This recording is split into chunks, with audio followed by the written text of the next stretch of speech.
목사님 나오셔서 따라합시다. 주인공이 아니라 중심이 되자. 말씀으로 전해주실 때 큰 은혜 있으시기를 바랍니다. 우리 박수로 맞이하겠습니다.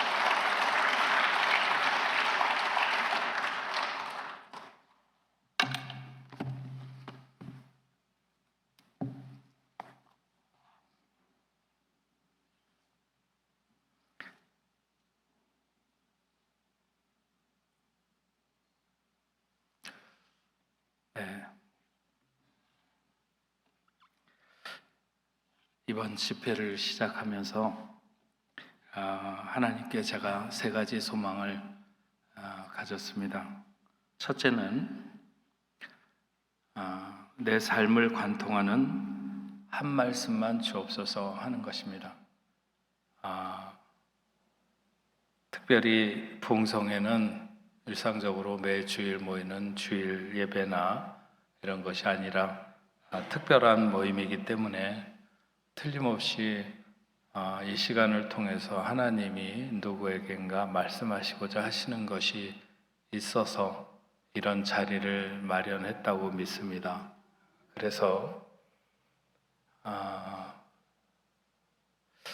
그 말씀이 누구를 겨냥하시든지 어떤 사람에게든지 이 자리에 참여하신 분들에게 각자에게 그 삶을 관통하는 한 말씀, 그 한 말씀씩이 주어질 수 있는 그런 시간이 될 수 있도록, 특히나 삶에 어떤 문제가 막혀있는 분들이 붙들 수 있는 한 말씀, 하나님의 말씀은 한 말씀이면 충분하다고 생각합니다. 그래서 이번 집회를 통해서 내 삶을 관통하는, 내 문제를 관통하는 한 말씀을 주옵소서 하는 것입니다. 그 어떤 내 힘으로 안 되는 어려움 중에도 내가 붙들 수 있는 한 말씀이면 충분한데 모두 그런 말씀을 받는 집회가 되기를 소망합니다. 빛이 있으라 한 말씀에 빛이 있게 되었습니다. 내 삶에 적합한 한 말씀만 붙들 수 있다면 그것이 어떤 문제든 상관없이 해결되는 놀라운 역사가 일어날 줄로 믿습니다. 두 번째로는 내 몸을 관통하는 치유의 역사를 주옵소서 하는 것입니다. 몸에 한 가지의 질병도 그로 인한 걱정도 하나도 없는 사람이 누가 있겠습니까? 이번 기회에 하나님이 역사하셔서 치유의 간증이 있는 그런 귀한 시간이 되기를 바랍니다. 우리가 그 이름도 알 수 없는 5만 가지 질병이 있는 그런 세상 속에서 살고 있고, 사람들의 힘으로는 안 된다고 하는 질병도 있지만 그러나 하나님이 역사하셔서 고치셔야 할 이유가 있다면 틀림없이 고치신다고 믿습니다. 예수님의 지상 사역을 생각을 해보면 팔알이 병든 자를 고치는 사역이셨습니다. 그런데 요즘 교회에서 이 치유의 사역 부분이 가장 적지 않은가 이렇게 볼 수 있습니다. 의술이 발달되었다고 하나님의 능력이 약해진 것은 결코 아닙니다. 분명히 어떤 기적과 이적의 역사로 복음을 받아들여야 했던 그런 시대와는 오늘이 다른 것은 틀림없습니다. 그러나 다른 한편으로는 치유의 역사를 위해서 사람들이 그렇게 많이 기도하거나 기대하지 않는다고 하는 것이죠. 그래서 저는 이번 집회에 매 예배가 끝날 때마다 병든 자를 위해서 기도하기를 원합니다. 병이 낫는 것은 그 병을 앓고 있는 당사자에게는 너무나도 큰 간증이 된다고 하는 것이죠. 그래서 하나님이 여러분의 몸을 관통하며 치유의 역사를 나타내시는 그런 이번 집회가 되기를 주의 이름으로 축원합니다. 세 번째로는 교회를 관통하는 하나님의 부흥을 경험하게 하소서 하는 것입니다. 여러분은 하나님의 부흥이라고 하는 것에 대한 그런 것을 경험해 보신 적이 있는지 잘 모르겠어요. 제가 오래전에 서울 종로구의 숭인교회라고 하는 교회에 가서 그 교회 목사님과 이 교환 목회를 한 적이 있었습니다. 한 달 동안 5주 정도 이렇게 제가 그 목사님 댁에 가서 집과 차를 이렇게 쓰고 그 목사님이 파리에 오셔서 저희 집과 제 차를 이렇게 쓰면서 한 달 동안 이제 목회를 바꿔서 하는 건데 그 목사님이 먼저 파리에 오셨어요. 그래서 제가 일주일 동안 이렇게 모시고 다니면서 여기저기 이제 안내도 해드리고 그다음에 주일 예배도 한번 같이 드리고 저는 이제 월요일 날 한국으로 오게 됐습니다. 근데 이제 오시기 전에 그 목사님이 그렇게 말씀하시는 거예요. 한국에 그 자기가 다니냐면 하는 교회를 가면 자기는 후임 목회자를 이미 결정해 놨다는 거예요. 그러니까 목사님이 가서 설교를 하셔도 되고 안 하셔도 되고 편안하게 하시면 된다고. 그래서 알겠다고 그러고 이제 왔는데 그래도 교환 목회인데 첫 주일부터 딴 데 가는 건 좀 그렇잖아요. 그래서 첫 주일은 내가 설교를 하고 다음 주일부터는 이제 제가 가야 되는 다른 교회를 가겠다 이렇게 생각을 하고 첫 주일 가서 예배를 드렸습니다. 그랬더니 이제 장로님이 한 10대 분 되셨는데 굉장히 이제 그분 장로님들이 굉장히 밝으세요. 그러면서 굉장히 좋아하시고 막 그래요. 근데 너무 또 좋아하시는 모습을 뵈니까 다음 주부터 못 온다고 그러는 게 굉장히 미안한 거예요. 그래서 그래도 사실은 목사님하고 이런 저런 얘기가 있어서 제가 오기 전에 첫 주일만 설교하고 나머지 주일이나 이런 데를 이미 다른 곳에 다 설교를 정했다. 그래서 제가 마지막 돌아갈 때나 다시 한번 와서 이렇게 설교할 수 있을 것 같다. 이렇게 말씀을 드렸어요. 그래서 이제 그렇게 하고 집에 주일 예배를 마치고 집에 돌아와서 지냈는데 화요일 날 아침에 그 이제 후임으로 정해졌다는 그 부목사님이 전화를 하셨어요. 그러더니 어제 아침에 주일학교 교사를 하는 여선생님, 그 여선생은 교회 장로님 딸인데 그 장로님 딸인 자매가 아침에 출근하다가 버스에서 쓰러져 가지고 의식불명이 됐다는 거예요. 그래서 파리에 있는 그 자기 담임 목사님에게 전화를 드렸더니 담임 목사님이 밖에 나가시지 않고 집에서 오늘 기도를 하겠다 이렇게 하셨다고 하는데 그때 그런 생각이 드는 거예요. 저는 어떻게 해야 되나 그런 생각이 들면서 이런 교환 목회를 하는 중에 교회에 이렇게 뭔가 큰 어려움이 생기면 그게 지금 파리에 가 계신 그 담임 목사님 책임인지 아니면 임시로 와서 그 담임 목회를 하고 있는 제 책임인지 이게 분간이 잘 안 되는 거예요. 하여튼 교회는 난리가 났고 그 동사 목사를 하는 부목사님은 어떻게 쓰면 좋을지 모르겠다 그러면서 산으로 기도를 하러 가야 되겠다는 거예요. 그래서 제가 이미 수요일도 어느 교회 가서 설교를 하기로 정해졌고 주일도 뭐 낮에도 저녁에도 다 설교를 하기로 정해졌는데 그래서 안 되겠지만 금요일 철야기도에는 내가 어디에 정하지 않았는데 그럼 내가 금요일 철야기도를 내가 인도를 하면 어떻겠냐 이렇게 물어봤어요. 그랬더니 그래 주시면 너무 좋겠다는 거예요. 자기는. 그래서 그러자고 그러고 이제 금요일이 돼가서 금요일 철야기도회를 갔습니다. 어쨌든 제 생각일 수는 있지만 교회가 아마 이 정도쯤 됐을 것 같아요. 그런데 굉장히 침울한, 그러니까는 모든 성도들이 다 이렇게 기가 빠져 있는 것 같고 굉장히 슬픈 것 같았어요. 제가 볼 때는 그 아마 장로님 딸이 이제 죽었다 죽어간다 막 이러고 그래서 그런 생각이 들 수도 있겠지만 어쨌든 너무 분위기가 무겁고 슬픈 것 같았어요. 그래서 찬양 인도를 하는 동안에 이제 맨 앞자리에 이렇게 앉아 있는데, 그래서 기도를 하는데 하나님이 저에게 말씀하시는 것 같아요.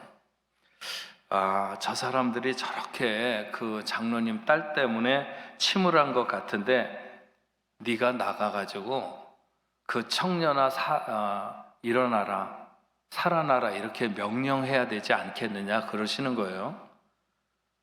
그래서 얼른 좋습니다. 너무 좋습니다. 그렇게 하겠습니다. 이렇게 이제 마음으로 응답을 하고 있는데 바로 뒤이어서 어떤 생각이 들리냐면, 만약 네가 나가가지고 그 청년 지은인가 하여튼 이름 제가 잊어버렸는데 그 이름을 얘기를 하면서 살아나라고 명령을 했는데 누군가가 저 뒤에서 저 문을 열고 들어가고 그 청년이 죽었다고 소리를 이렇게 지르거나 그러면 도대체 교회가 어떻게 되겠느냐, 이렇게 또 제 귀에 들리는 것 같은 거예요.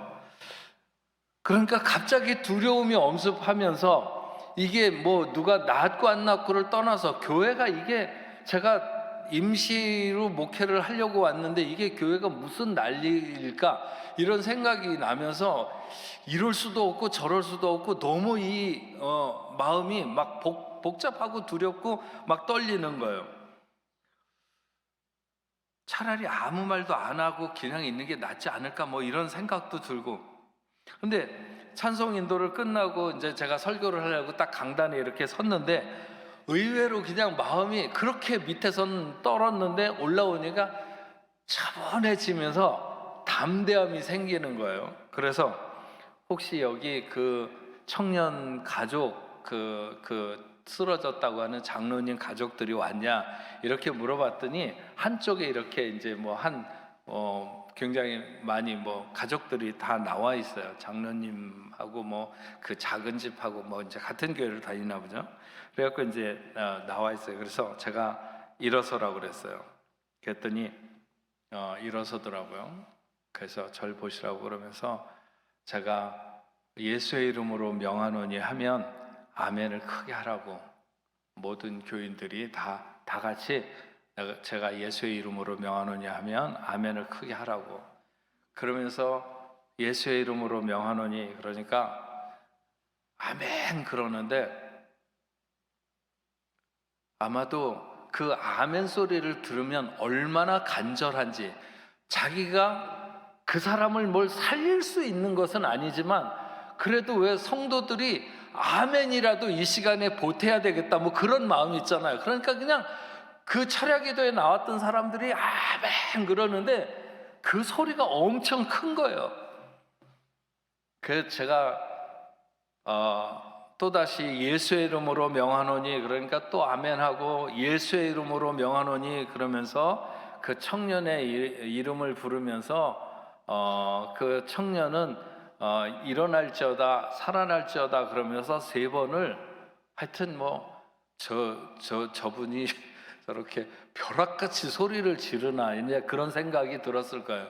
그래서 크게 이렇게 이제 예수의 이름으로 명하노니 예수의 이름으로 명하니 누구는 자리에서 일어날지어다 살아날지어다 하면서 하여튼 3번을 그렇게 크게 하고 교인들도 다 아멘을 하고 그 다음에 이제 앉으라고 그렇게 하고, 제가 그렇게 얘기를 했습니다. 제 삶에도 지금까지 살아오면서 보면 크고 작은 일, 어려운 일들이 굉장히 많았다. 정말 죽으면 안 되는 사람도 죽은 것도 있고 또 여러 가지 어려운 일들도 많이 겪었는데 그래도 우리가 슬픈 마음으로 하나님의 말씀을 듣는 것은 굉장히 죄송한 일이다. 어떤 일이 있든지 우리가 슬픈 마음으로 하나님의 말씀을 듣는 것은 굉장히 슬픈 일이다. 그러니까 우리 걱정과 근심을 하나님 앞에 이제 다 맡겼으니까 기쁜 마음으로 하나님의 말씀을 듣자고 하면서 정말 더 밝게, 저는 잘 웃기고 그러는 사람은 아닙니다. 그런데 그냥 하여튼 재미있기도 하고 막 이렇게 환하게 웃으면서 기쁜 마음으로 설교를 하고 그리고 그날 기도회를 마치고 집으로 돌아왔습니다. 주일이 돼서요. 제가 그 주일에는 포항에 있는 교회 몇 군데서 이렇게 설교를 하게 이렇게 짜져가지고 포항을 이제 내려가느라고 KTX를 타고 이렇게 내려가고 있는데 전화가 왔어요. 제 아내한테. 그래갖고 전화를 받았더니 제 아내가 우는 거예요. 그래서 아니 왜 그러냐 그랬더니 저 사람이 그 지금 교환 목회하는 교회를 장로님이 차를 태워가지고 그 교회를 갔는데 들어가는 입구에 이 장로님들이 쭉 서가지고 자기가 들어오니까 그냥 지난 주일에는 쳐다도 잘 안 보고 그러시던 분들이 그냥 무슨 여왕 모시듯이 막 그렇게 자기를 저기 해갖고 당회장실로 막 모시고 가는데 지난 금요일 날 목사님이 기도해 주셔갖고 그 청년이 살아났다는 거예요. 청년이 살아났다고 그러면서 너무 좋아하면서 자기를 막 그렇게 대우를 하니까 이 사람이 감격을 해갖고 그 당회장실에서 절하려다가 우는 거예요. 저희 집 사람은 금요일 날 안 나왔거든요. 제가 무슨 뭐 기도가 있었는지도 모르는데 어쨌든 간에 그렇게 너무 좋아하면서 그러니까 이제 아내가 울면서 전화를 한 건데 사람들이 다 산소호흡기를 떼라고 병원에서 돈 벌려고 산소호흡기를 붙여놓고 있는 거지 죽은 거나 마찬가지다. 막 뭐 별 얘기가 다 교회 안에 돌고 막 그랬다는 거예요. 근데 그 청년이 살아난 거죠. 그래서 그 다음 주 금요일 날 기도회를 가기 전에 그래도 임시 당회장이잖아요. 그래갖고 신방을 병원으로 갔습니다. 제가 병원으로 갔더니 그냥 자매가 온 몸에 멍이 다 들어가지고 막 뭐 이렇게 어떻게 살려내려고 막 애를 썼나 봐요. 그랬더니 그냥 온 몸에 멍이 다 들어 있는 거예요. 그래서 제가 자매에게 내가 교사로 당신이 얼마나 헌신하고 수고했다는 얘기를 들었는데 하나님께서 귀하게 보셔서 다시 생명을 살려주신 것 같다. 앞으로도 하나님 앞에 충성되게 살면서 이렇게 건강 잘 회복하고 했으면 좋겠다 하면서 이제 기도를 해주고 이렇게 했는데 어쨌든 제가 그 한 달 사이에 거기 갔다 오는 중간에 그때도 그렇고 그 다음 주일도 그렇고 그 다음 주일도 그렇고 하여튼 그 아버지 장로님이 저한테 봉투를 3번이나 주면서 얼마나 감사하다고 너무 감사하다고 하여튼 그렇게 했습니다.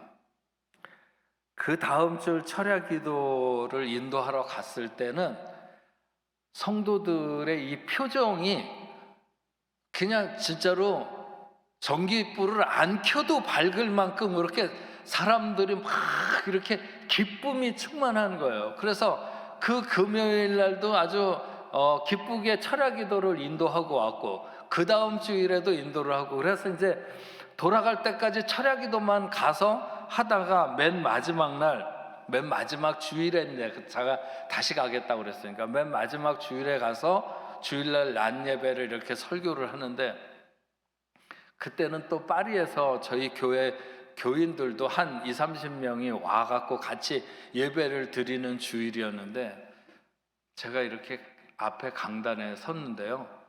이 사람들이 분명히 다 앉아 있는데 이렇게 파도가 치는 것처럼 춤을 추는 것 같은 거예요. 제 눈이 이상해서 그런 게 아니라 정말 성도들의 어떤 앉아서 예배 드리는 그 모습 속에 막 이렇게 노을이 지는 것 같은 막 그런 그때 저에게 강하게 이렇게 들어온 생각이 뭐냐면 하나님의 부흥이 이런 거구나. 하나님의 부흥이 이런 거야. 나는 지금까지 제가 목사 아들로 커오고 또 목사가 돼서 지금까지 목회를 해오고 그러면서도 하나님의 부흥 그런 거 잘 크게 뭐 작은 교회가 커가는 거는 봤지만 그게 하나님의 부흥이다 이런 느낌을 크게 못 받았는데 그날 거기에서 그 주일 설교를 하기 위해 강단에 섰을 때 그 성도들을 보는데 하나님의 부흥이 이거야. 정말 한 사람도 어디 뭐랄까 이렇게 구석에 박혀 있는 사람 없이 모두가 다 기쁨과 그 희열이 넘치는 자세로 하나님을 향해서 예배하는 그런 모습을 보는데 이게 하나님의 부흥이구나. 그런 생각을 그때 했어요. 그때. 네. 이번에 하나님의 부흥, 이 교회에 하나님의 부흥이 관통하는 역사가 있기를 소원합니다.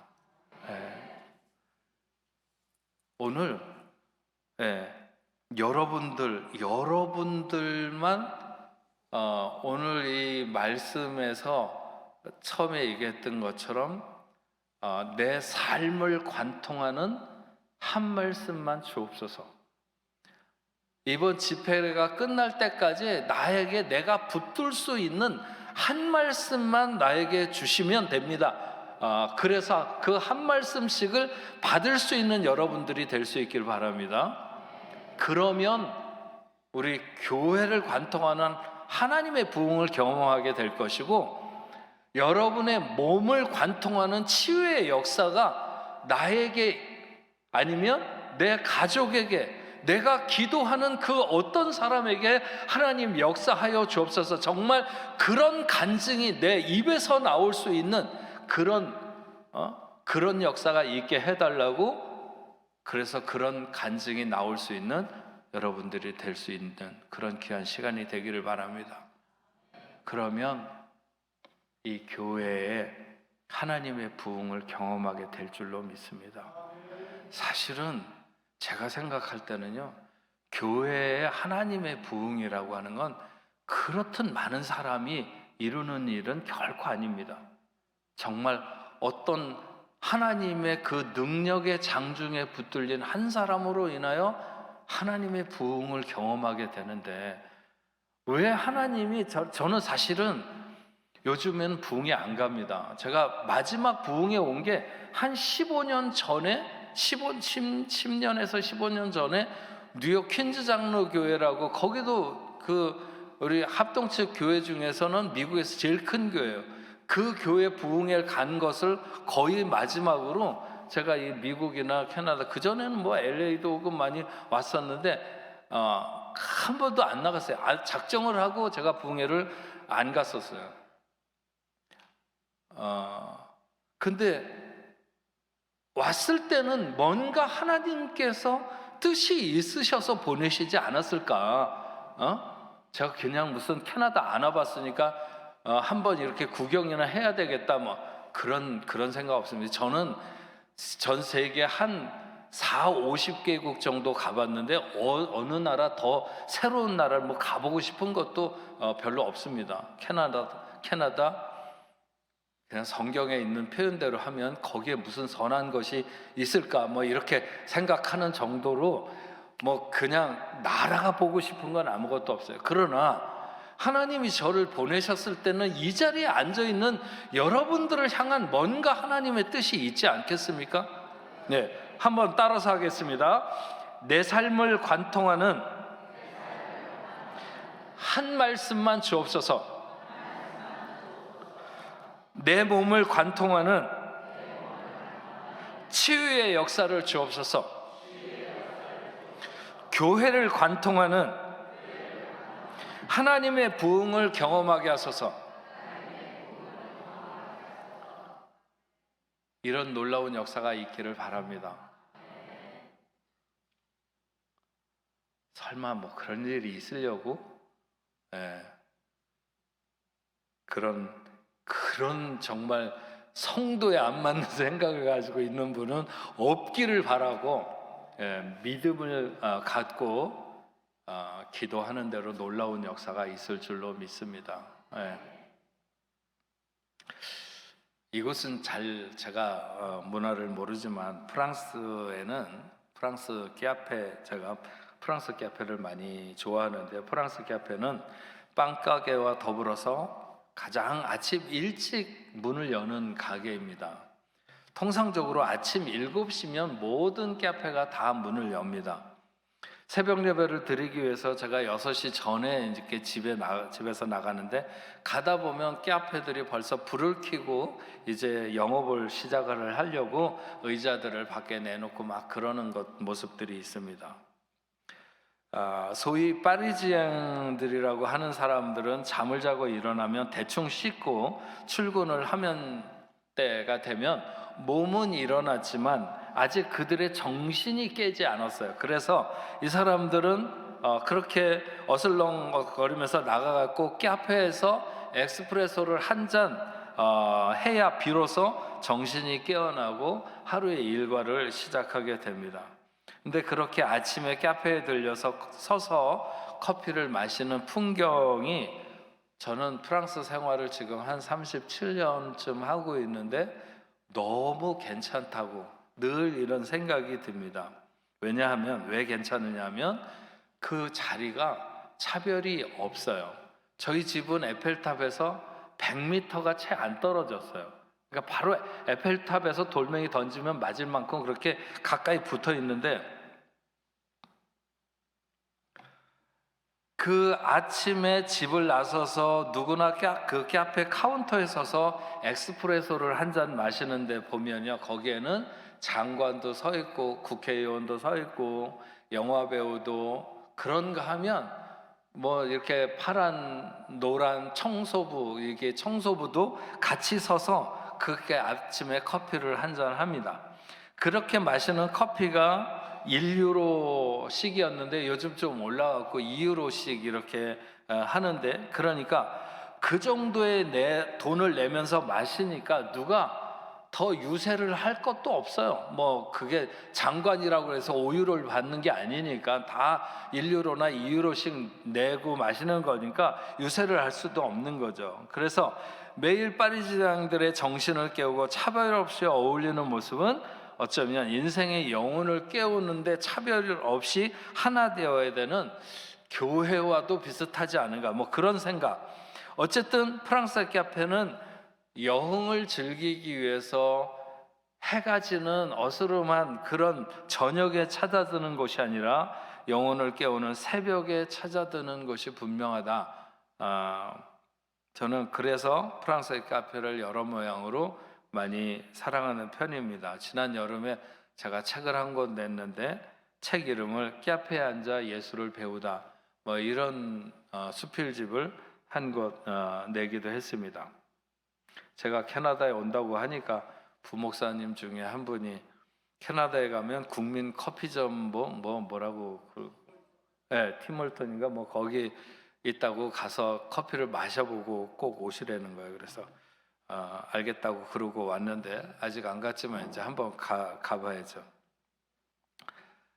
어쨌든 그래도 여기 미국이랑 비슷해갖고 이제 커피 그러면 이제 이 머그잔에다가 마시는 것처럼 이렇게 큰 컵에다가 뭐 아니면 텀블러 같은 거에다가 이렇게 해가지고 마시지 않을까 그렇게 생각을 하는데, 프랑스는 대부분, 저도 그게 잘 안 돼가지고 그게 너무 배가 불러서 그건 못 마시겠어요. 늘 그래서 에스프레소를 이렇게 마시는데, 미국에서 먹어본 에스프레소는 완전히 무슨 담배꽁초 이렇게 우려낸 물 같아서 그거는 도저히 안 되겠는데, 어쨌든 간에 굉장히 많은 사람들이 써서 그 커피를 어떻게 마시나 그렇게 말하죠. 어쨌든 그런 얘기가 있습니다. 커피에 설탕을 안 넣어서 먹는 사람은 고독을 아는 사람이다.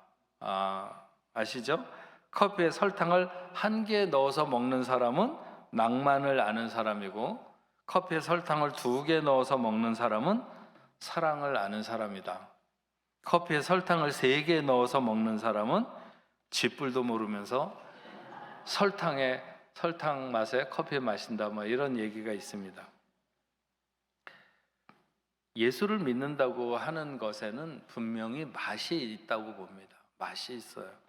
그 맛은 어떤 환경에서도 하나님만으로 너무 충분하다는 것을 아는 맛이죠.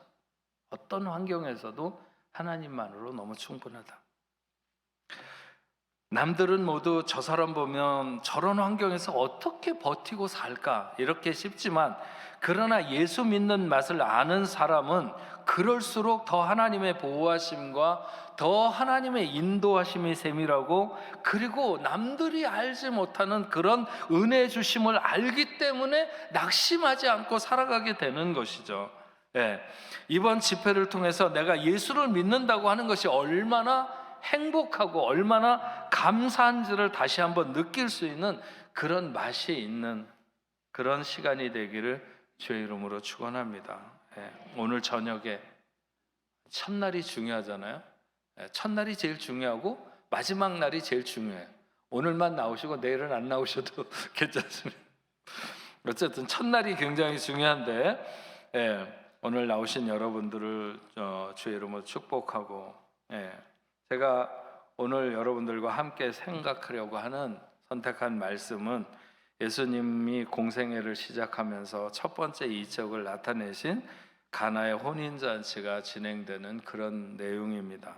오늘 말씀은 우리가 잘 아는 대로 정말 모든 사람이, 저도 뭐 얼마 전에도 제 아들을 결혼시켜가지고 결혼의 어떤 축제도 잘 알지만, 그것보단 제가 어렸을 때 시골에 살았는데, 시골에 누구 하나 결혼식이 있으면 정말 밥도 못 먹는 모든 동네 사람들이 다 거기 가가지고 뭔가 이렇게 같이 하면서 그 국수를 나눠 먹고 그러던 아주 기쁜 시간은 많이 생각이 납니다.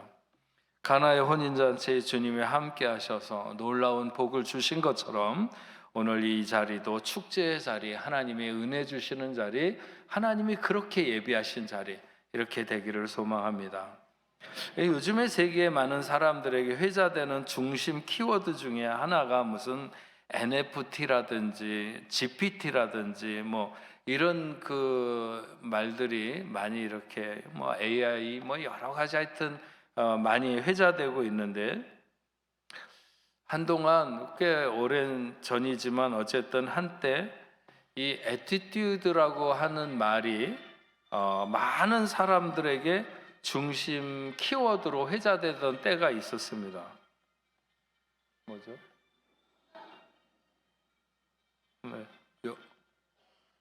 네.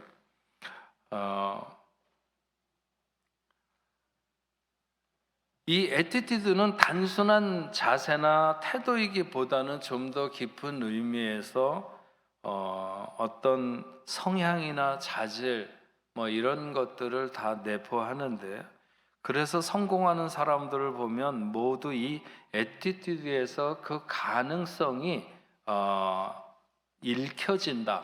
애티튜드를 보면 저 사람이 과연 성공할 사람인지 성공하지 못할 사람인지 하는 것이 다 보인다고 하는 것이죠. 주인공이 된다는 것과 중심이 된다는 것은 다른 이야기입니다. 결혼식의 주인공은 신랑과 신부일 수 있죠.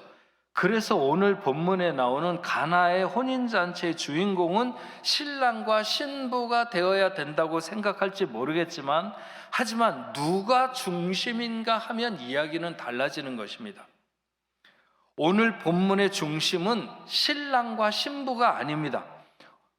하인들, 물을 떠다가 갖다 주어 포도주가 되게 했던 하인들이 본문의 중심인 것이죠. 여러분, 파리 루브르 박물관에 가면 가장 큰 회화 작품이 이탈리아 베로나 출신의 베로네세라고 하는 화가가 그린 가나의 혼인잔치라고 하는, 본래 그 베네치아의 수도원의 벽화로, 식당의 수도원 식당 벽화로 그려져 있던 그런 작품입니다.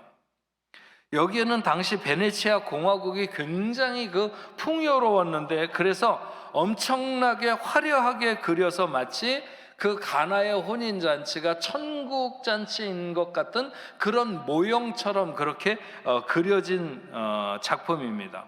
근데 실제로 예수님 당시에 가나의 혼인잔치가 그렇게 화려했을 리는 없습니다. 저도 가나를 몇 번 가봤는데 지금도 별로 그렇게 대단한 동네가 아닌데 2000년 전에는 더 말할 것도 없는 거죠. 그리고 잔치하는 중에 포도주가 떨어진 것만으로 보아도 그렇게 넉넉하지 않은 잔치였을 것이고, 거기에 마리아가 지시한 것으로 나오는 이 하인들, 적어도 하인들을 두고 있는 집에서 잔치를 하는 정도라면 꽤 부자가 아닐까 하지만 실제로 생각해 볼 때는 그렇지 않았을 것입니다.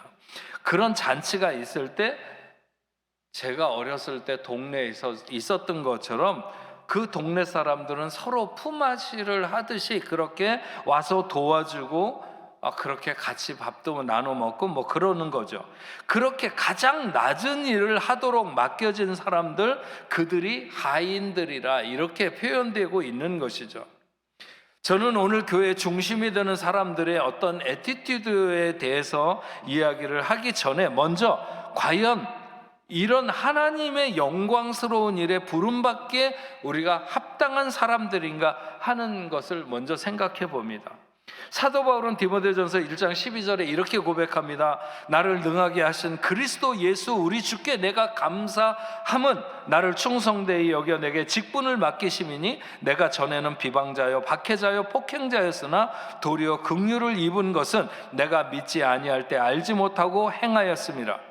그러면서 15절에 가면 내가 죄인 중에 내가 교순이라 이렇게 고백하고 있습니다. 내가 무슨 자격이 있는가? 정말 그럴 자격이 없는 거죠.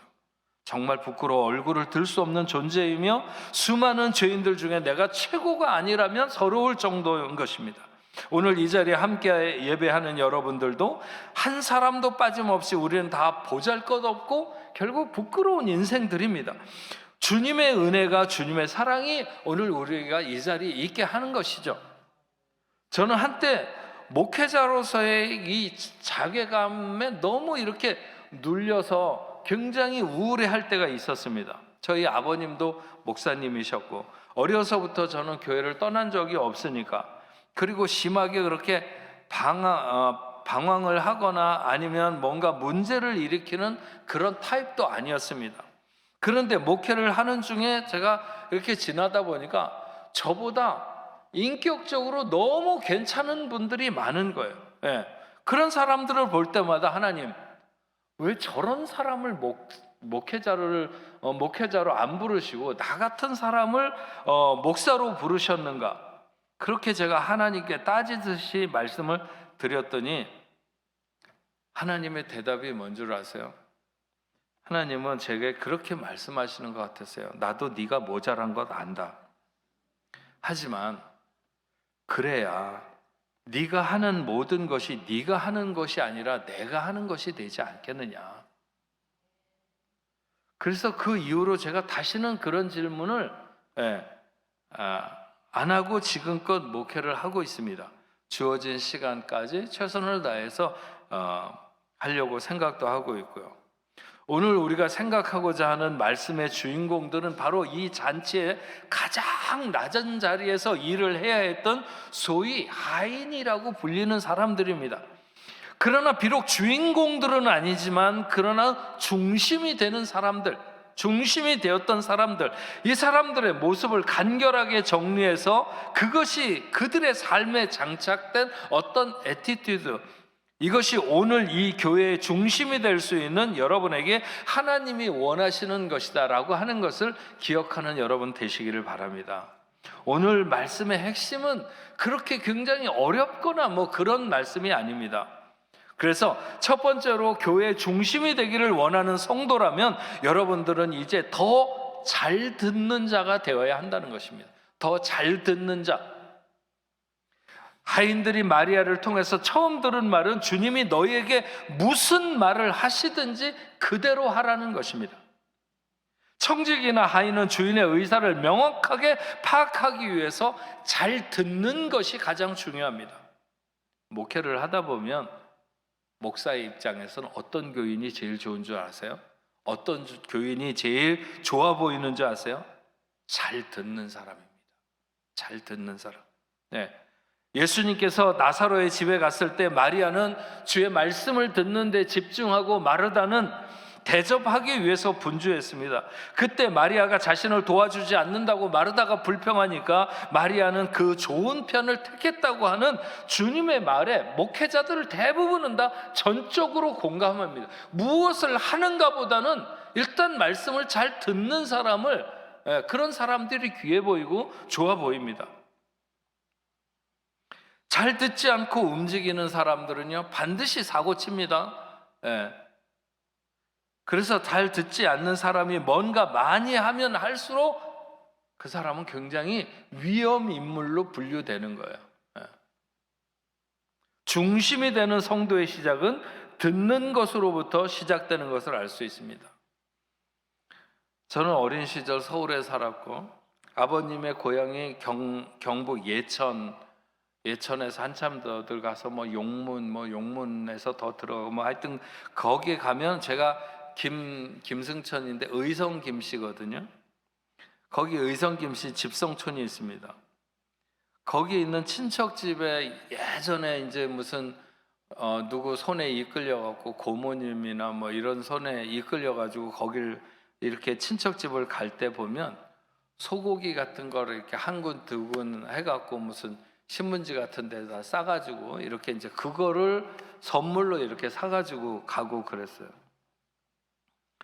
그때는 정말 1년에 소고기를 한 번도 못 먹어볼 만큼 그런 때였는데, 그러니까 소고기를 뭐 이렇게 불에다 굽는 냄새를 맡으면 정말 뱃속에 있는 회충이 요동을 칠 정도로 어쩐 그런 시대였었는데, 그래서 제가 꼬맹이 때 이제 그런 친척 집에 가면 서울에서 왔다고 그 사가지고 간 그 소고기를 가지고 반찬을 해주는데도 도대체 어떻게 그렇게 맛있는 소고기로 맛없게 만들 수 있는지 저는 그게 이해가 안 됐어요. 어떻게 이렇게 맛없게 반찬을 만들 수 있나.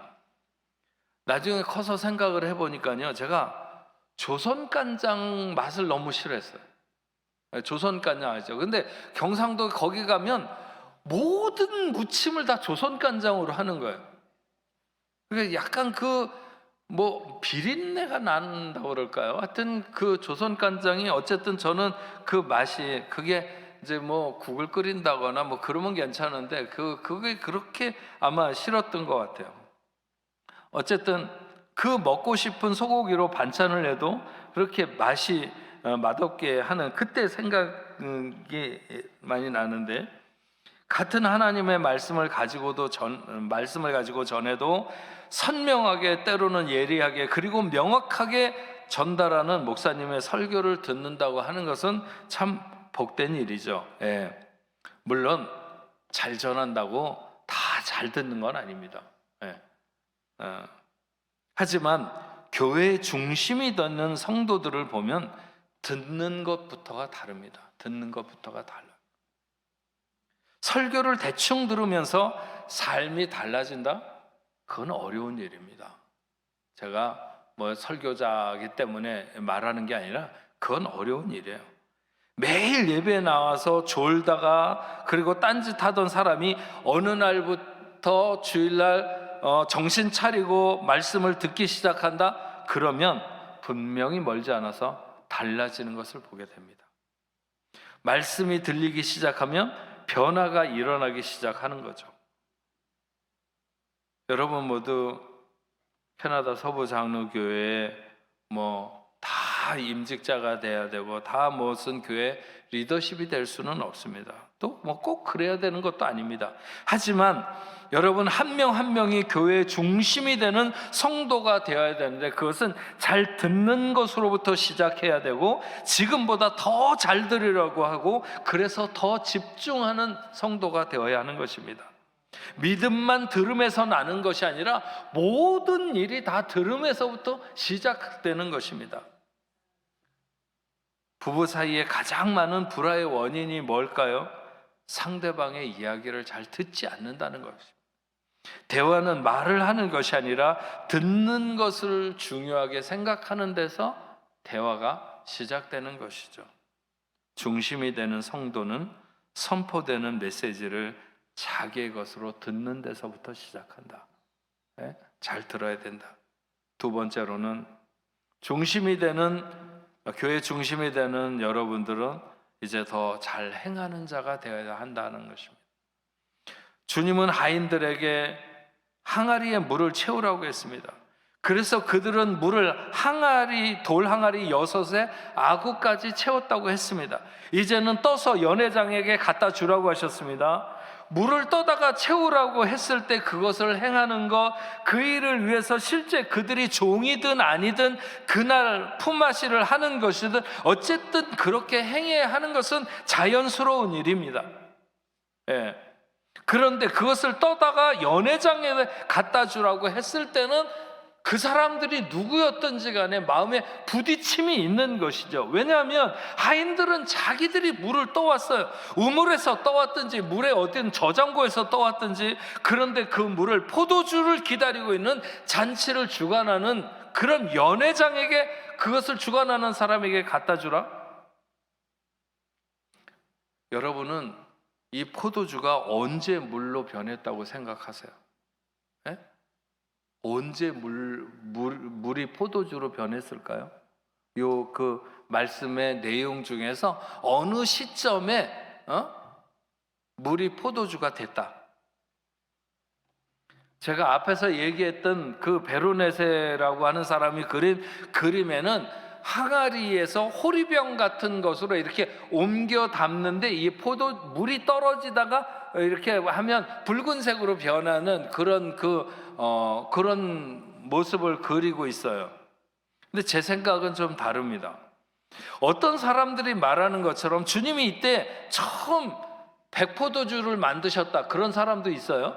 그래서 끝까지 몰랐는데 맛이 그랬을 거다, 이런 사람도 있는데, 그래서 육안으로 언제 변했는지 알 수 없다, 그럴 수도 있겠죠. 하지만 적어도 물이 포도주로 변한 시점은 그 하인들이 자기들의 이성과 판단을 중지하고 오직 순종이 행함으로 나타나는 시점을 거쳐서 마지막 순간에 변했을 것이라고 저는 그렇게 생각합니다. 그러니까 하인들이 그 물을 담아서 연회장에 갖다 줄 때까지만 해도 그냥 그 물은 그냥 물이었어요. 연회장이 자기 컵에 따르든지 아니면 병채 들고 마셔보든지 적어도 그 시점 이후로 물이 포도주로 변했을 것이라고 하는 것이죠. 성도들은 행함의 근거가 과학적인 것에 있지 않고 성경적인 것에 있어야 합니다. 하인들은 낮은 사람들이었지만 그 사람들이 바보는 아니었어요. 포도주를 기대하는 사람에게 맹물을 갖다 줘야 되는 시간에는 뭔가 그 불합리성에 대해서 충분히 반발할 수 있는 것이죠. 하지만 그들은 실행에 조금도 주춤거렸다고 하는 그런 표시가 없습니다.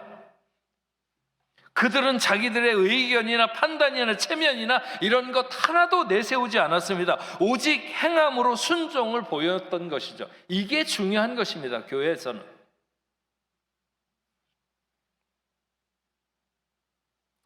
선한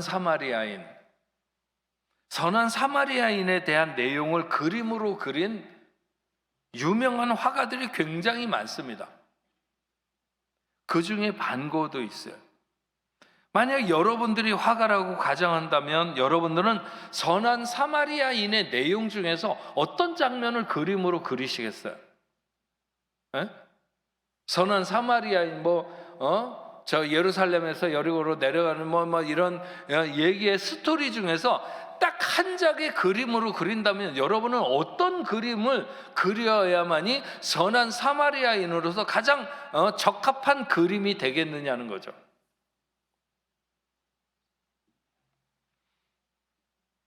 고호는 또 많은 사람들이 그린 여러 가지 다른 장면들이 있지만 그 중에 가장 많이 그린 것은 고호가 그린 것 같은 강도를 만나서 거의 죽게 된 사람을 자기 말에다가 태우는 장면을 그렸어요. 그 그림을 그린 사람이 굉장히 여러 사람이에요.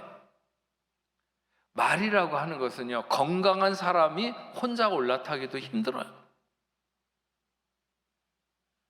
그런데 거의 죽어서 늘어진 사람을 말이든지 아니면 그게 조랑말이거나 낙이든지 간에 어쨌든 간에 거기에 태운다고 하는 것은 여간 힘든 일이 아닙니다. 그것은 실제적으로 땀이 비같이 쏟아질 수밖에 없는 그런 일인 것이죠. 그래서 선한 이웃은 동정심이 많거나 선한 생각을 하는 사람이 선한 사람이 아닙니다. 선한 이웃은 선한 말을 하는 사람이 선한 이웃이 아닙니다. 선한 이웃은 실제적으로 땀을 흘리면서 선을 행하는 사람이 선한 이웃인 것이죠. 교회의 중심이 되는 성도는 교회에 대해서, 사역에 대해서 좋은 생각을 하거나 좋은 말을 하는 사람이, 그런 사람들이 중심이 되는 게 아닙니다. 이들은 주님의 손과 발이 되어 행하는 사람이 중심이 되는 것이죠.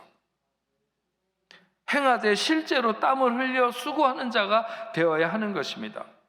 교회 중심이 되는 성도들은 생각에 머물지 않고 말에 머물지 않고 행함을 잘하는, 잘 행하는, 행함으로 순종을 보이는 그런 여러분들이 되시길 주의 이름으로 축원합니다.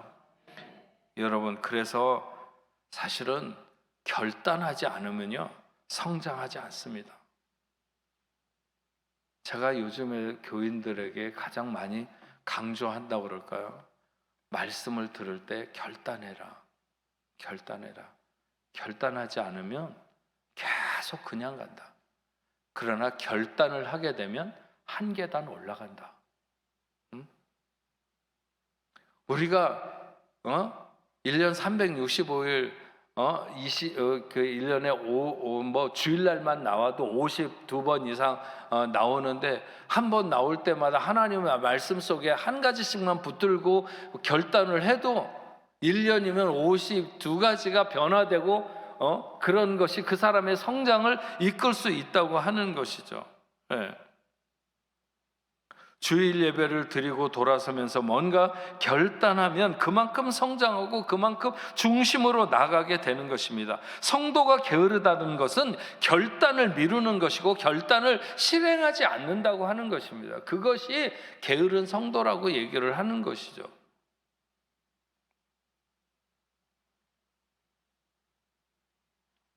세 번째로 교회 중심이 되는 성도들은 더 잘 믿는 자가 되어야 합니다. 9절 말씀에 보면 연회장은 물로 된 포도주를 맛보고서도 어디서 났는지 알지 못하되 물떠온 하인들은 알더라.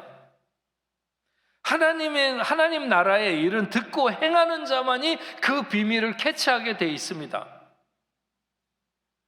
러너스 하이라는 것이 있어요.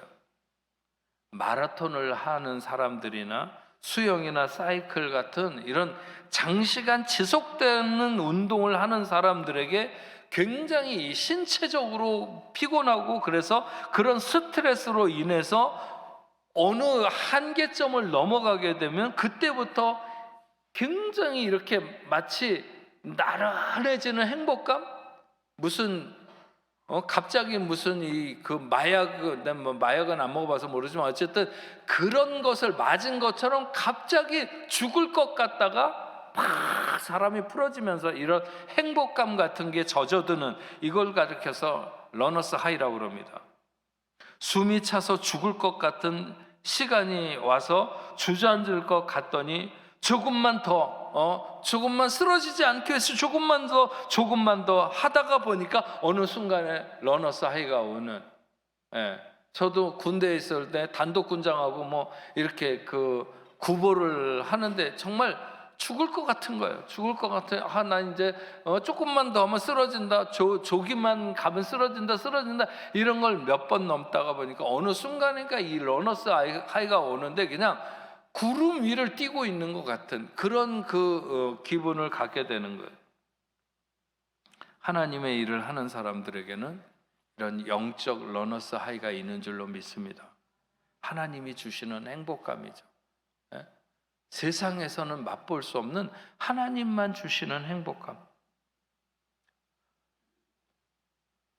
그런데 적당히 그냥 형편대로 하는 사람들은 결코 이런 것을 느낄 수 없습니다. 숨이 넘어갈 것 같이 죽을 것 같은 그런 시간을 견디고 넘어가는 사람들에게 이런 영적 러너스 하이가 오는 것이죠. 다른 사람들은 그냥 힘들어 보일 뿐이라고 볼지 모르겠지만, 그러나 주의 일을 하는 사람들에게는, 그것도 최선을 다하고 열심히 하는 사람들에게는, 안 하는 사람은 도저히 알 수 없는 하나님의 위로, 하나님의 새롭게 새롭게 하는 어떤 힘의 공급, 이런 것들을 누리게 된다고 하는 것이죠. 저는 이것이 바로 복음을 아는 자들의 비밀이라고 생각을 합니다. 예. 우리는 하나님을 믿어서, 하나님을 알아서 믿는 것이 아니라 믿어야 알게 된다는 말이 있죠. 우리가 하나님을 잘 믿어야 하나님의 일을 행하게 되는 것이 아니라 하나님의 일을 행함으로 말미암아 우리는 하나님을 더 잘 알게 되는 거예요. 그래서 하나님 앞에 섬기고 봉사하는 것이 없이 하나님을 더 잘하는 깊은 세계로 들어간다, 그건 어림도 없는 일입니다. 예? 하나님의 일을 하면서 그것이 갖는 어떤, 그것이 주는 압박감이라든지 고통이라든지 힘겨움이라든지 이런 것들을 넘어서는 사람들이 정말 하나님을 더 깊이 알게 되는 것이죠.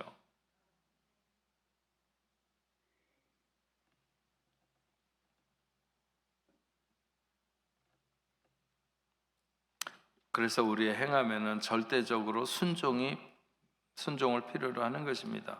교회는 맛을 보는 사람과 물을 떠오는 사람으로 나누어질 수 있습니다. 근데 맛을 보고도 비밀을 모르는 사람이 있고, 물만 떠오고도 비밀을 아는 사람이 있는 것입니다. 중심이 되는 성도는 그 비밀을 아는 사람이 되어야 하는 것이죠. 예.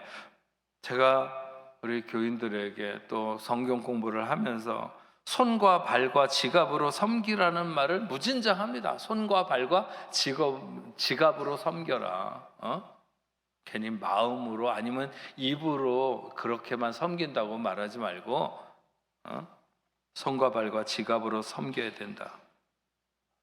정말 그런 섬김이 풍성한 사람, 그런 섬김이 진심인 사람은 하나님을 더 깊이 알 수밖에 없습니다. 성경에서 말씀하시는 하나님을 내 삶 속으로 걸어 들어오시는 하나님으로 그때 알게 되는 것이죠. 그렇게 하나님을 아는 것이 잘 믿는 것입니다.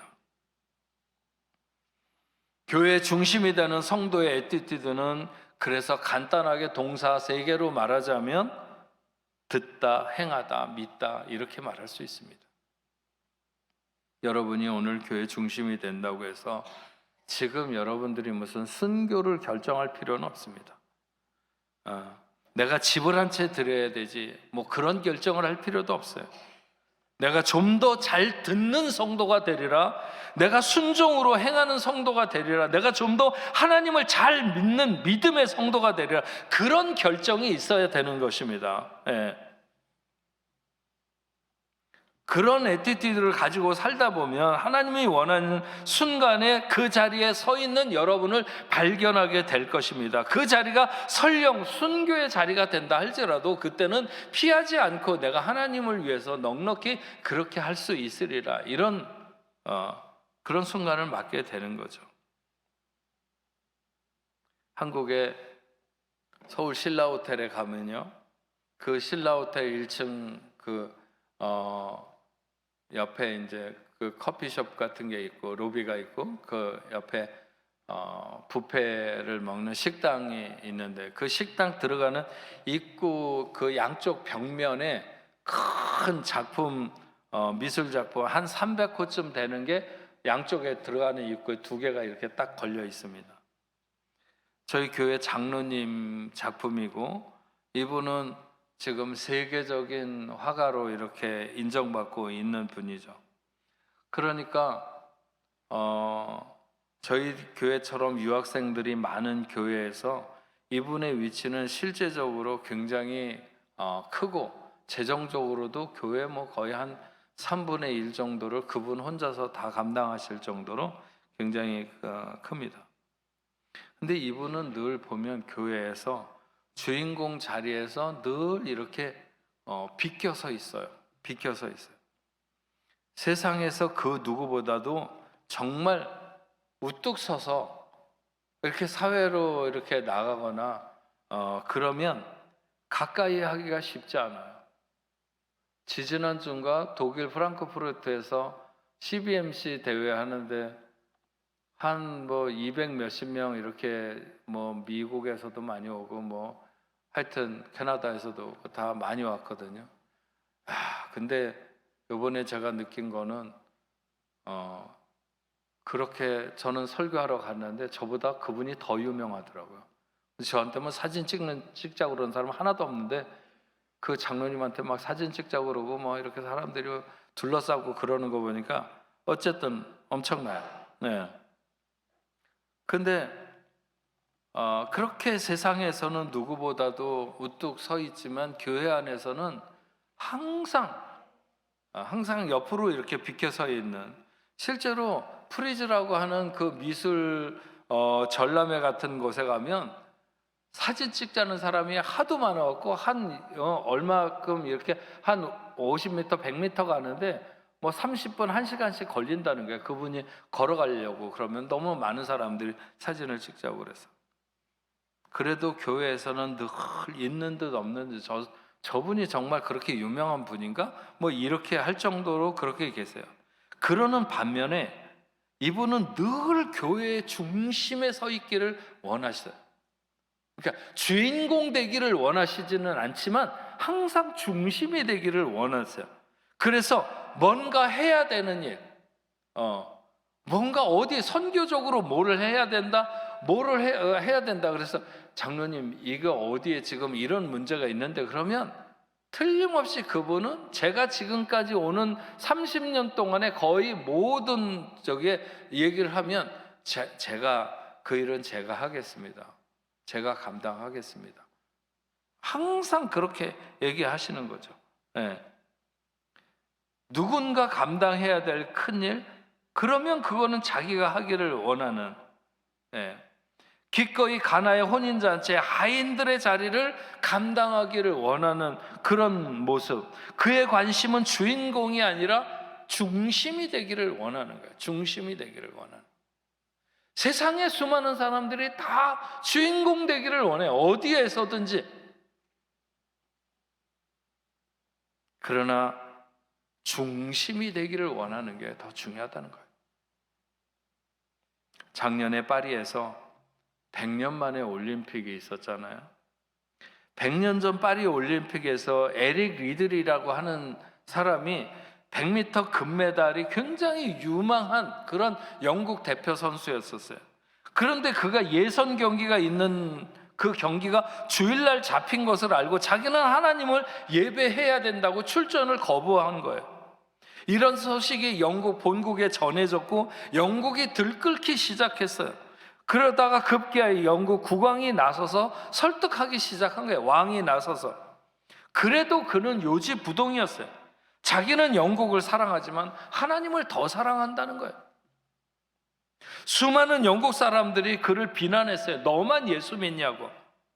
출전만 하면 금메달이 유력하지만 100m를 끝내 포기하고 누군가 양보해줘서 200m에 나가서 동메달을 따게 됩니다. 그리고 그 다음에 또 누군가 양보해서 400m에 출전해서 금메달을 따게 되죠. 100m 선수가 400m에서 금메달을 따는 것은 그건 어림도 없는 일입니다. 어림도 없는 일이에요. 그는 그런 고백을 하죠. 자신이 200m를 달릴 때까지는 정말 자기가 가진 온 힘을 쏟아서 달렸고 그 다음 200m를 달릴 때는 하나님께서 자기와 함께 달려주셨다고. 100년이 지나서 다시 파리 올림픽이 열릴 때 100년 전에 누가 금메달을 땄는지에 대해서 기억하는 사람 아무도 없습니다. 거의 없어요. 하지만 에릭 리들에 대해서 얼마나 많은 사람들이, 얼마나 많은 단체들이, 교회들이 에릭 리들에 대해서 다시 조망을 하고 그 사람이 가졌던 그 태도, 그 자세. 오래전에 이미 불의 전차라고 하는 영화 보셨는지 모르겠지만 그 영화로도 만들어졌고, 주인공이 아니라 중심이 되기를 하나님의 중심 되기를 원했던 사람. 그는 나중에 선교사로서의 삶을 살다가 순교처럼 그렇게 생을 마쳤습니다.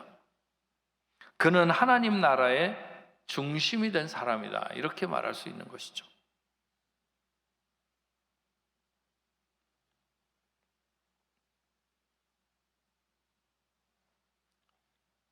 그리스에 가면 메테오라라고 하는 곳이 있습니다. 7인의 독수리인가 하는 옛날 영화를 찍은 곳이기도 한데, 하여튼 이렇게 큰 원통으로 이렇게 절벽이 높이 솟아있는 그런 기둥 같은 것들이 여러 개 이렇게 있는 그런 곳인데, 그 꼭대기에 수도원이 있습니다. 그 수도원은 히랍 정교회가 이렇게 세운 수도원인데, 그 히랍 정교회 건물은 세 개의 방으로 통상적으로 구분되어 있습니다. 첫 번째 방이 초신자들을 위한 세가족 어떤 새신자를 위한 방이고, 두 번째 방이 예배자들을 위한 성도들을 위한 방이고, 그 다음에 세 번째 방이 사제들, 사제들의 방입니다. 근데 그 첫 번째 방을 들어가게 되면요, 옛날에 그 히랍 정교회 같은 데는 이렇게 말씀으로 뭐 책으로 이렇게 가리키기보다는 그림으로 이제 많이 주로 이렇게 가리키는데, 그 새신자 방에 들어가면 이렇게 천장에 이렇게 네모나게 일정한 크기의 그림들이 온 천장을 다 뒤덮고 몇 대 벽에 있는 사람 눈높이 정도까지 다 그 그림들이 이렇게 내려서 그려져 있습니다. 저런 네모난, 저거 뭐 한 반만큼씩 그런 네모난 정사각형으로 해갖고 온 그림들을 천장에 다 이렇게 해놨는데,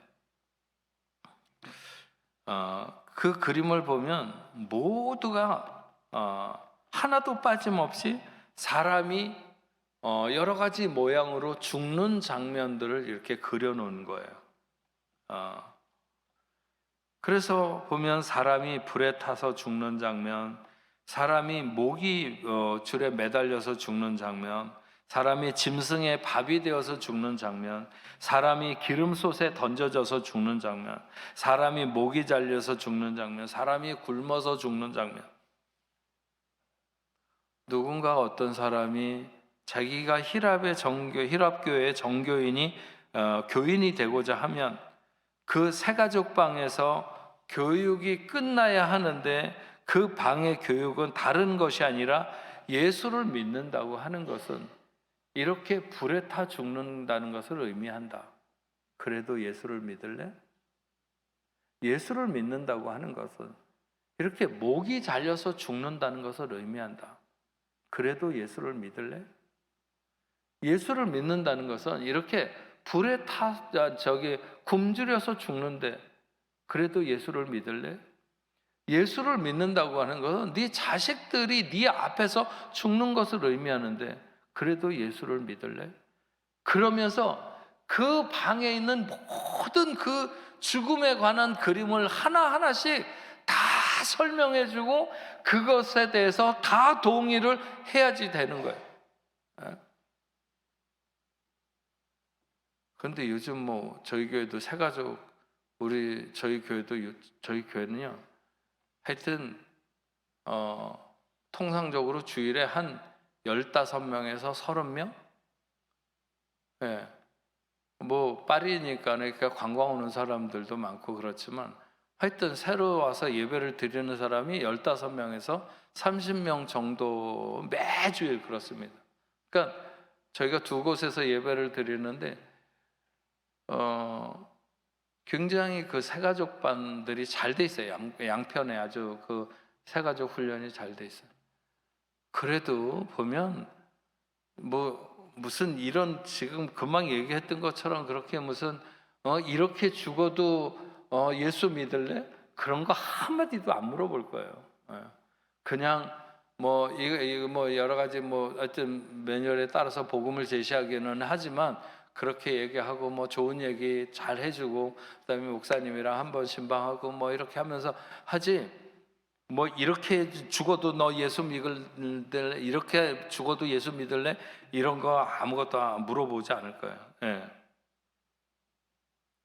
수도 없는 그 죽음의 장면들이 그려진 죽음을 하나하나 짚어가며 물을 때 그 모든 죽음의 순간을 맞더라도 나는 예수를 믿겠다고 동의하는 사람만 그 모든 것이 다 끝나면 그 다음 방에 들어갈 자격이 생기는 거예요. 예. 당시에 적당한 고문과 환난 앞에 무너져서 신앙을 배신하게 되면 그 한 사람 배신으로 인하여 수많은 신자들이 죽음에 내어줄 수 있기 때문에 그 사람들은 그게 굉장히 절박한 게, 이 사람이 정말로 이런 순간이 와서 죽음을 맞더라도 자기는 예수를 위해 죽겠다 이렇게 결단하고 있는지, 아니면 적당하게 거짓말로 그냥 그럴 수 있다고 이렇게 말하는 것인지, 그거를 몇 날 며칠을 그냥 그림 하나하나를 다 설명하면서 그 눈빛을 보아가면서 그가 정말로 그렇게 진실로 고백하고 있는가 하는 동의를 받아낼 때까지, 그래서 더더욱 그 죽음에 대한 교육을 철저히 하는 것이죠. 그러면 도대체 어떤 사람이 그 모든 죽음의 형태가 자신에게 닥쳐도 자신은 예수를 믿겠노라 이렇게 할 수 있는가? 그것은 자기가 죽어도 사는 부활을 순전히 믿는 사람이 아니라면 그럴 수 없는 것이죠. 내가 죽어도, 내가 오늘 죽어도 내가 그리스도의 품에서 다시 부활할 것을 믿는 믿음이 없다면 그렇게 할 수 없다는 것이죠. 자신이 죽으면 하나님께 더욱더 영광될 것이라고 믿는 사람, 그렇게 중심이 하나님 앞에 옮겨진 사람, 주인공이 아니라 어디서든 하나님의 중심이 되기를 원하는 사람, 그런 사람이 그렇게 할 수 있다는 것이죠.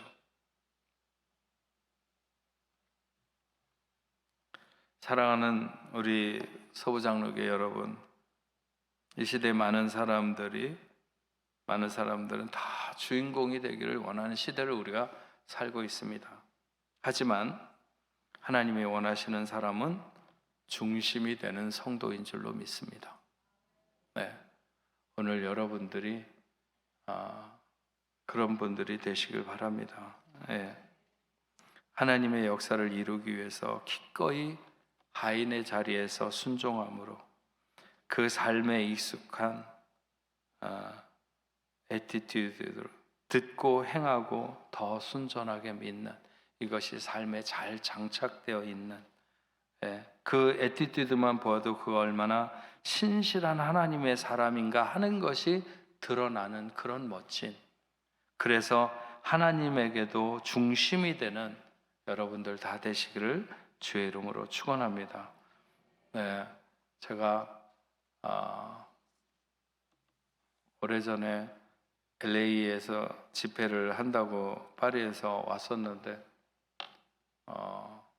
첫날 집회를 하려고 이렇게 앞에 앉아 있을 때까지는 굉장히 좋았는데, 딱 이렇게 강단에 섰는데 갑자기 그 시차 때문에 멍하면서 아무 생각도 안 나고 무슨 진공 상태에 빠진 것 같은 거예요. 그래서 그날 설교를 엄청 행설수설했던 것 같아요. 그래갖고 아마 교인들이 저 목사님 좀 이상한 거 아닌가? 이렇게 했거든요. 근데 그 다음날 새벽이 되니까 얼마나 정신이 맑은지, 그 새벽 예배에 막 은혜가 그러니까 새벽 예배 끝나고 나니까 막 목사님한테 식사 대접하겠다는 사람이 줄을 섰다는 거예요. 그 전날은 아무도 없었는데. 제가 오늘 그런 게 올까봐 엄청 겁을 먹고 올라와가지고 오늘 좀 짧게 해야 되겠다, 혹시 하다가 그런 순간이 오면 큰일이다 그랬는데, 오늘 말씀 여기까지 하기로 하고, 여러분 정말 하나님 앞에서 중심이 되는 그런 여러분들 되셔야 합니다. 오늘 저 시간을 통해서 우리 서부장로교회 성도 여러분들이 모두 다 하나님에게 중심이 되는 성도들이 되기를 원하고, 이 시간에 함께 기도할 때 여러분 그렇게 기도하시기 바랍니다. 하나님, 이 시대에 정말 하나님이 찾으시는 중심이 되는 사람은 그 당시에 돈이 많은 사람도 아니었고 이름이 있는 사람도 아니었고, 어떻게 보면 그냥 하인으로 이름도 나오지 않은 하인들이었을 뿐이지만, 그러나 그들은 알았습니다. 어디에서 어떤 놀라운 능력이 나타났는지를 그들만 알았습니다. 하나님, 나도 그런 사람 되고 싶습니다. 이 시대에 하나님 앞에 중심이 되는 사람이 되기를 원합니다. 하나님, 나를 그렇게 사용하여 주옵소서. 이 시간 간절한 마음으로 하나님, 내가 하나님의 중심 되기를 원합니다. 우리 한번 기도하고 그 다음에 아픈 사람을 위해서 다시 한번 우리 기도할 텐데, 먼저 오늘 말씀 들은 것 붙들고 여러분 이 시간 간절한 마음으로, 한나가 자식이 없어서 하나님 앞에 정말 울면서 기도할 때 하나님이 한나의 그 기도를 들으시면서 너만 아기가 없는 것이 아니라 나도 이 시대에 내 일을 할 사람이 필요하다, 그런 마음을 한나에게 주셔서 한나가 하나님 자식을 주시면 하나님 앞에 드리겠다고 이렇게 하잖아요.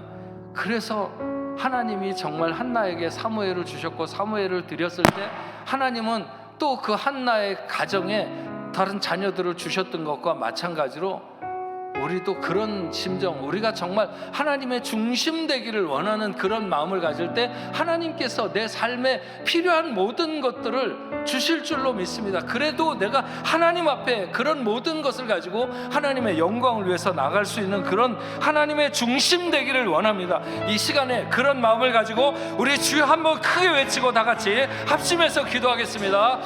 주여,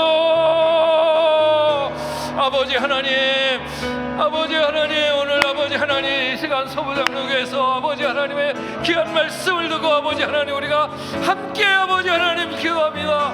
주여, 이 시간에 아버지 하나님 당신을 사랑하는 자들에게 아버지 하나님 저들의 중심을 아버지 하나님 불태우시며 뜨겁게 하여 주셔서 아버지 하나님의 말씀을 전하는데 부족하고 아버지 하나님 말씀을 아버지 하나님 아버지 하나님 망설임 없이 내가 아버지 하나님 이 가난데 아버지 하나님 목마른데 아버지 하나님 이렇게 아버지 하나님 힘든데 하나님의 마음을 시원케 하며 하나님의 중심에 내 하나님의 뜻을 이룰 수 있는 그런 사람으로 아버지 하나님 세워주시옵소서. 아버지 하나님 오늘 이 교회 하나님의 원하시는 사람, 아버지 하나님 생명 되기를 원하는 사람이 아니라 하나님의 마음을 아는 사람, 아버지 하나님의 중심을 이루는 사람이 되기를 원하는데 하나님 그런 사람이 아버지 될 수 있도록 기도합니다. 아버지 하나님의 역사하여 주시옵소서. 오 주여, 아버지 하나님 당신의 사랑하는 자 아버지 하나님의 역사하여 주시옵소서. 아버지 하나님 저들이 아버지 하나님 어떤 문제를 가지고 아버지 하나님 모르겠지만 오늘 아버지 하나님 저들에게 함께하여 주셔서 하나님 저들의 삶을 관통하는 한 말씀을 허락하여 주시옵소서. 그래서 그 말씀을 붙들고 승리함으로 나갈 수 있는 하나님의 나라를 나눌 수 있도록 오 주여 도와주시옵소서. 아버지 하나님의 은혜서 하나님의 역사를 지켜주옵소서. 아버지 하나님 결단하면 나가게 될 줄로 믿습니다. 결단하면 아버지 하나님의 뜻을 이룰 줄로 믿습니다. 결단하면 아버지 하나님 하나님에게 중심이 될 줄로 믿습니다. 하나님의 뜻을 이루는 사람이 될 줄로 믿습니다. 주님의 역사하여 주시옵소서. 아버지 하나님 역사하여 주시옵소서. 주님 도와주시옵소서. 오 아버지 하나님 이 교회를 아버지 하나님 하나님의 놀라운 역사하여 아버지 하나님 도와주시옵소서. 그래서 아버지 하나님 낙심에 있거나 아버지 하나님 힘들어 아버지 하나님의 절망에 빠져있는 하나님의 자들 그들을 아버지 하나님 고쳐주시옵소서. 하늘의 놀라운 능력으로 역사하여 주시옵소서. 일으켜 세워주시옵시고 아버지 하나님의 뜻을 아버지 하나님 귀한 아버지 하나님 종들에게 도와주시옵소서. 하나님 주님 같이 의지하여 깊은 곳에 힘을 던져 오늘 그가 놀라운 일을 이루시는 것 보라. 주의 말씀 의지하여